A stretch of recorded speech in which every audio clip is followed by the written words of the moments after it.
أعوذ بالله من الشيطان الرجيم بسم الله الرحمن الرحيم The 9th class maths देव number lecture the order of a matrix په previous lecture کې مونږه ویلو چې matrix څه ته وایي او rows او columns څه ته ویل شي for example مونږ سره یو matrix دی A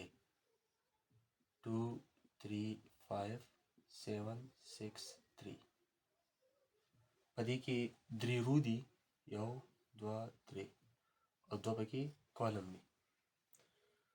یو دوه کالم دي یو دوه درې پکې رو دي order څه ته ویلی شي order of a matrix چې number of رو موږ اول ولیکو بیا number of column ولیکو یعنی څومره رو دي پکې درې رو دي by number of column پکې څومره دي دوه دي لیکلی کېږي داسې ویلی کېږي څه